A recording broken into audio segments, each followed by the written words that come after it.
उत्पत्ति अध्याय 8। फिर परमेश्वर ने नोहा और सभी जंगली जानवरों और घरेलू पशुओं को याद किया जो जहाज में थे और एक हवा चलाई। तब पानी सूखने लगा और धीरे धीरे पानी कम होने लगा। आकाश से पानी बरसना रोक दिया गया और पृथ्वी के नीचे से पानी का बहना भी रोक दिया गया। इसलिए जल प्रलय धीरे धीरे पृथ्वी से हट गए। 150 दिन पूरे होते होते पानी कम हो चुका था। 7वें महीने के 17वें दिन जहाज अरारात पर्वत पर जा टिका। जल उतरता गया और 10वें महीने के पहले दिन पर्वत का ऊपरी हिस्सा दिखने लगा। 40 दिन पूरा होने पर नोहा ने जहाज की खिड़की को खोल दिया जो उन्होंने बनाई थी।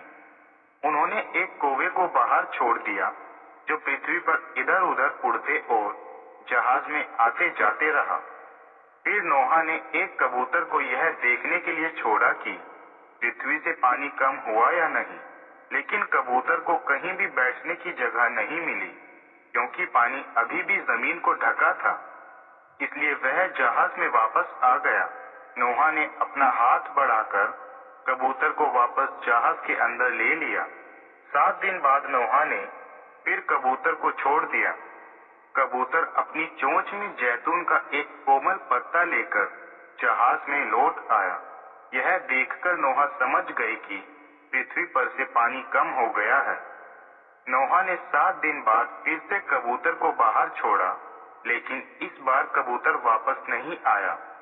नोहा के जन्म का 600 और 1 वर्ष के पहले महीने के पहले दिन पानी पृथ्वी पर से सूख गया। तब नोहा ने जहाज की छत को हटा दिया और उन्होंने देखा कि जमीन सूख गई है। दूसरे महीने के 27वें दिन जमीन पूरी तरह सूख गई।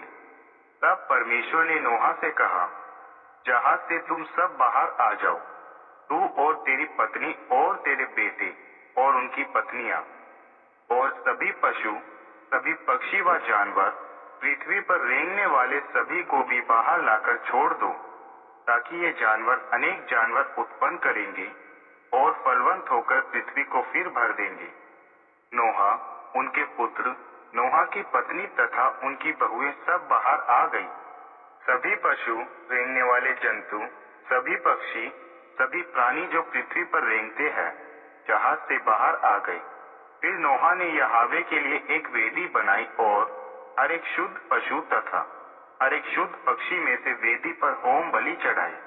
और यहोवा बलिदान की सुगंध से प्रसन्न हुए और खुद से कहा, अब मैं मनुष्य के कारण पृथ्वी को शाप नहीं दूंगा।